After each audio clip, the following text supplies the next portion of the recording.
allow me to introduce the editor of the magazine, assistant editor, Sarah Wilson.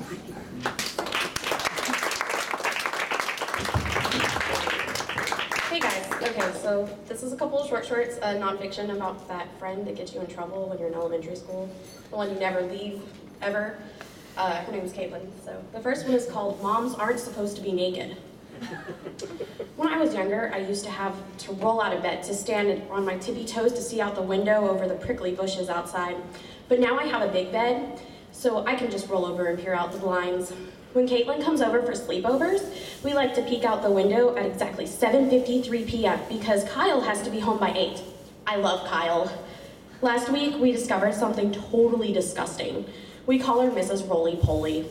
She's very different from the people who normally live on our street.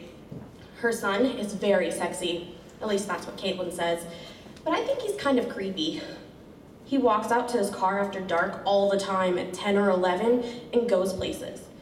We guess he sells drugs or goes off and gets drunk because he has to be if he's living with his mother and leaving after bedtime, right? Mrs. Roly-Poly has the bedroom at the front of the house. This is odd because every other kid on our street has the bedroom at the front of the house. But Mrs. Roly-Poly has the room with the pretty front windows.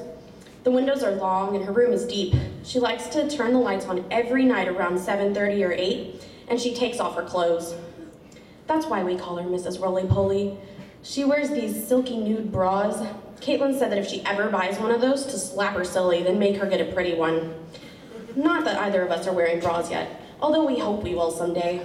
The bras are shiny and her underwear is dull, like the color of her skin. She usually sits on her bed for a moment, which is fine, but then she starts walking around her house naked, with a boy living there. What kind of sickness does she have? We thought about telling my dad, but we decided he really did not need to see Mrs. Roly-Poly naked. Caitlin and I have sleepovers every weekend at my house, and every time we peer out the window, while singing Spice Girls on my karaoke machine, to see if Mrs. Roly-Poly is naked again, well, tonight, we were pretending to be the Spice Girls with my sister, Becky, and her best friend, Lizzie. They were arguing again over who got to be Baby Spice and who got to be Posh. No one was ever Scary Spice. No one ever wanted to be Scary Spice. Caitlin and I thought we would end the argument by letting them peek out the window. That's when I exposed my little sister to something really bad. Instead of Naked Lady, which we thought would be funny, it was her creepy son in his panties dancing around in the room with the long windows. At least, I think they were panties, because they're not like Daddy's boxers. They just look like Mommy's white panties. The cotton ones? Becky and Lizzie screamed and then we all laughed really hard. That's when my dad walked in to see what we were doing. When he looked out the window, he didn't see the kid. He just saw a very naked Mrs. Roly-Poly singing into her hairbrush. He wasn't too happy with Mrs. Roly-Poly.